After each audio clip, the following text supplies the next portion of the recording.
De pronto, la WNBA rompió todos los récords en la historia del deporte femenino, arenas completamente llenas, un aumento de casi 500% en los ratings de televisión, vuelos charter para los equipos y un gigantesco acuerdo de medios valuado en $2.000 millones.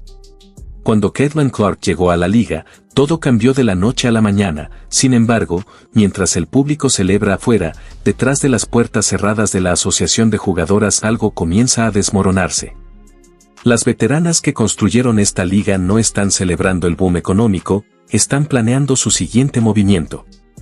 El mismo sindicato que debería estar aprovechando la mayor explosión financiera en la historia de la liga está empujando silenciosamente una estrategia que podría borrar todas esas ganancias de un solo golpe. Con el draft de la WNBA programado para este lunes y con la estrella de Iowa proyectada como la selección número 1, los medios tradicionales prácticamente evitan tocar este tema. Pero la verdad es imposible de ocultar.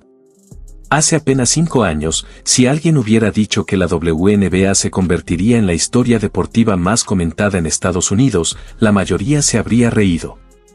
La liga operaba con pérdidas constantes y, según informes ligados a la NBA, su funcionamiento era sostenido en gran parte por subsidios silenciosos solo para mantener las franquicias activas.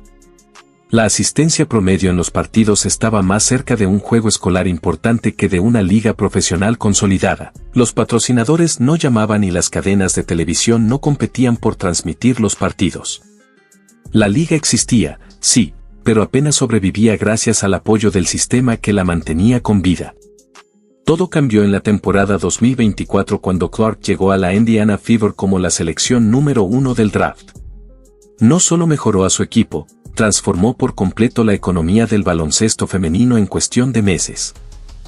Una sola jugadora, una sola temporada, y la base financiera del deporte se movió bajo los pies de todos antes de que muchos siquiera lo notaran.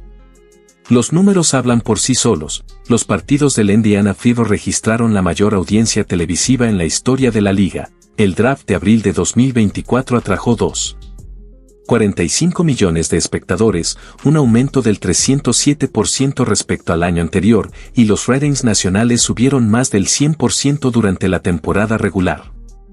Arena tras arena se agotó, y equipos que antes luchaban por llenar la mitad de sus asientos de repente tenían listas de espera para abonos de temporada. Incluso la Connecticut Sun vendió todas sus entradas de local por primera vez en su historia, y Clark ni siquiera jugaba para ellas. Su presencia elevó a toda la liga. Las cifras de mercancía fueron igual de impresionantes. La camiseta del Fever de Clark se convirtió en la más vendida de todo el deporte profesional femenino en cuestión de semanas, obligando a los minoristas a reabastecerse constantemente. Equipamiento del Fever empezó a aparecer en ciudades que jamás habían tenido conexión con el baloncesto de Indiana. En su temporada debut, Clark rompió el récord histórico de anotación para novatas en la WNBA, ganó el premio a novata del año y fue seleccionada al Juego de Estrellas. Para octubre, firmó un acuerdo de por vida con Nike valorado cerca de $28 millones, el contrato de patrocinio más grande en la historia del baloncesto femenino. Al terminar la temporada, muchos analistas ya la consideraban una de las atletas más vistas en todo el deporte estadounidense, sin importar liga, disciplina o género. La liga no perdió el momento. En octubre de 2024, la WNBA anunció un histórico acuerdo de derechos de transmisión valorado en $2.000 millones a lo largo de 11 años con socios como Amazon a través de Prime Video, NBC, ESPN y ON Television, consolidando lo que parecía el inicio de una nueva era para el baloncesto femenino. De repente, aquel acuerdo cambió todo el panorama del deporte femenino.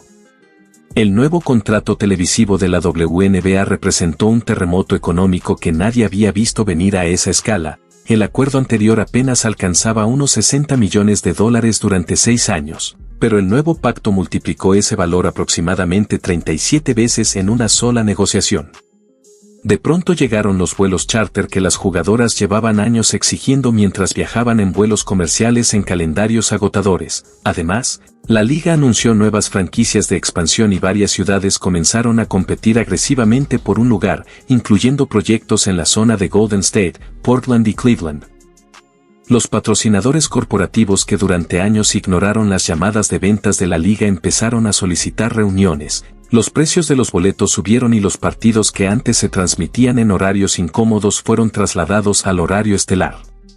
Cada métrica señalaba lo mismo, no se trataba de una era dorada que estaba por llegar, sino de una que ya había comenzado. En medio de todo ese impulso, la Indiana Fever pasó de ser un equipo que pocos fuera del medio oeste seguían a convertirse en la franquicia más comentada del deporte estadounidense durante todo un año. Sus partidos en casa se transformaron en auténticos eventos, mientras que los juegos como visitantes se agotaban en ciudades que jamás habían llenado un estadio para un encuentro de la liga. Gran parte de ese fenómeno estaba ligado al impacto de Caitlin Clark, quien dejó de ser solo una historia deportiva para convertirse en un momento cultural generacional, de esos que aparecen muy pocas veces si una liga tiene suerte. Y aquí surge la pregunta que muchos medios deportivos tradicionales prefieren evitar: si todo está funcionando tan bien, si finalmente llegó el dinero, si los fanáticos están llenando los estadios y si las cadenas de televisión están invirtiendo, porque el sindicato de jugadoras parece dispuesto a arriesgarlo todo. La respuesta comenzó a aparecer en enero de 2025 cuando la Asociación de Jugadoras sorprendió a la liga al votar por salirse anticipadamente del acuerdo colectivo que regulaba salarios, viajes, beneficios y condiciones laborales, 2 años antes de su expiración natural. En apariencia era una jugada laboral lógica, la liga acababa de firmar un enorme acuerdo mediático y los ingresos estaban creciendo, así que las jugadoras querían renegociar su parte del nuevo dinero. Pero cuando empezaron a filtrarse los detalles de las exigencias sindicales, la situación se volvió mucho más compleja. La salida del acuerdo activó un reloj legal: si no se alcanzaba un nuevo convenio antes del inicio de la temporada 2025, el sindicato tendría derecho a declarar una huelga, lo que significaría 0 partidos, 0 temporada y ningún juego en televisión. Al principio las demandas públicas parecían razonables: aumento del tope salarial, plantillas más amplias, mejores protecciones de maternidad y mayores recursos para la salud mental. Sin embargo, otras exigencias comenzaron a surgir en declaraciones públicas de algunas figuras influyentes del sindicato, y el discurso empezó a cambiar de "queremos una compensación justa" a algo que sonaba más cercano a una redefinición completa de la identidad cultural de la liga: quien recibe promoción, quien se convierte en la cara del marketing y alrededor de quien se construye la marca de la liga. En medio de ese debate, la veterana Natasha Cloud explicó públicamente que un aumento de salario de $200,000 para jugadoras de nivel medio no sería suficiente debido a impuestos y al costo de vida en ciudades como Nueva York. Su argumento no era totalmente incorrecto desde el punto de vista financiero, pero el modo en que fue presentado generó una reacción complicada entre los aficionados. Para muchos seguidores, especialmente cuando el ingreso promedio anual de un hogar en Estados Unidos ronda los $75,000 según datos del censo, escuchar a un atleta profesional argumentar que $200,000 no alcanzan puede generar distancia emocional más que empatía. La analista de televisión y miembro del Salón de la Fama Rebecca Lobo también intervino públicamente, recordando que la liga pasó décadas luchando por credibilidad en el mercado deportivo, sobreviviendo con subsidios de la NBA, jugando ante arenas semivacías y peleando por espacios de transmisión que las cadenas concedían con reluctancia. Cada avance había costado años de esfuerzo, y declaraciones polémicas podían convertirse en munición para críticos que siempre cuestionaron la viabilidad del proyecto. Mientras tanto, los propietarios de las franquicias observaban con atención, especialmente aquellos que ya habían invertido millones en expansión, mejoras de estadios y nuevas infraestructuras para jugadoras impulsadas por el reciente acuerdo televisivo. Lo que comenzó como una negociación salarial tradicional empezó a transformarse en algo más profundo, incluso dentro del propio sindicato. Porque debajo de los comunicados oficiales empezaron a surgir señales de división interna. En los sindicatos deportivos, el poder depende de la unidad total entre superestrellas y jugadoras novatas, pero cuando esa unidad se fractura, el conflicto deja de ser solo entre liga y sindicato y empieza a aparecer una verdadera guerra interna dentro del vestuario. Sin unidad, el poder de negociación simplemente desaparece, algo que la historia ya ha demostrado repetidamente en ligas como la Major League Baseball, la National Football League y también en el baloncesto profesional. Cuando un sindicato se fractura públicamente, los dueños no necesitan derrotarlo con estrategias complejas, solo tienen que esperar a que el propio conflicto interno lo debilite. Y eso es exactamente lo que comenzó a verse dentro de la WNBA Players Association al iniciar 2025. El problema no era solo un desacuerdo táctico, sino una división mucho más profunda marcada por diferencias de seguridad financiera, etapa de carrera e incluso identidad cultural dentro del vestidor. Por un lado estaban muchas de las jugadoras veteranas, varias con contratos lucrativos en ligas de Europa, en países como Turquía, España o Francia, donde durante la temporada baja podían ganar entre $300,000 y $500,000, lo que significaba que perder una temporada en la WNBA sería incómodo pero no devastador.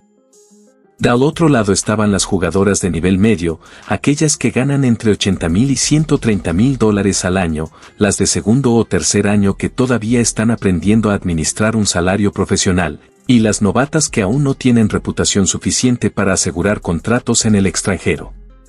Para ellas, el sueldo de la liga no era ingreso extra, era su principal fuente de estabilidad. Un paro laboral no sería una estrategia política, sino un riesgo directo para pagar renta, cubrir gastos médicos o ayudar a sus familias.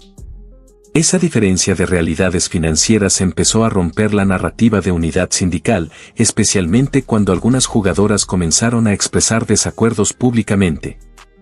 Una de las voces más claras fue la de Kelsey Plum, campeona y una de las figuras más respetadas de la liga, quien declaró abiertamente que quería jugar y advirtió que destruir el impulso histórico que la liga había construido en 2024 por una disputa que podía resolverse en la mesa de negociación era un riesgo innecesario. Su postura fue respaldada por otra superestrella, Breanna Stewart, cuya influencia dentro del baloncesto femenino es enorme y que decidió no permanecer en silencio a pesar de que su estatus y estabilidad económica le permitían hacerlo. A partir de ahí comenzaron a aparecer más señales de ruptura. Algunas jugadoras insinuaban su desacuerdo de forma indirecta en redes sociales, mientras que otras usaban términos como codicia o egoísmo dirigidos claramente hacia ciertos líderes del sindicato.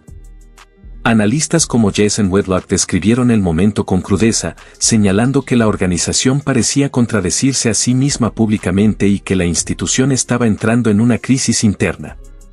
En un sindicato, cuando los propios miembros critican abiertamente a su liderazgo, el problema deja de ser una simple negociación laboral y se convierte en una señal de desorganización estratégica. Para muchas jugadoras de nivel medio, la situación era una trampa. Guardar silencio significaba aceptar que su estabilidad financiera quedara en riesgo por decisiones tomadas por compañeras que podían permitirse perder una temporada. Y mientras esa fractura interna crecía, otro factor aún más delicado seguía alimentando las tensiones dentro de la liga, el fenómeno de Caitlin Clark. Desde su llegada como la selección número 1 del draft a la Indiana Fever en 2024, su impacto mediático fue inmediato, pero también provocó incomodidad entre parte del grupo veterano. Durante su primera temporada, Clark recibió un nivel de contacto físico en la cancha que muchos observadores consideraron inusualmente alto, con jugadas que involucraron a jugadoras como Angel Reese y otros incidentes que generaron debates nacionales.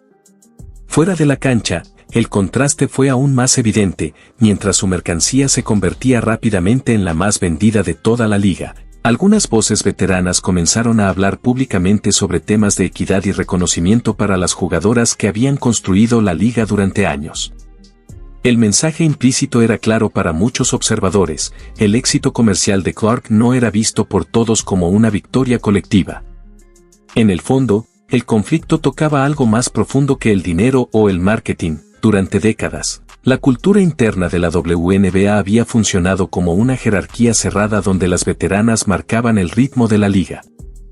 La llegada repentina de una figura con un impacto mediático tan grande amenazaba con alterar ese equilibrio de poder, y esa tensión comenzó a reflejarse no solo en declaraciones públicas, sino también en decisiones que podían definir el futuro económico de toda la liga.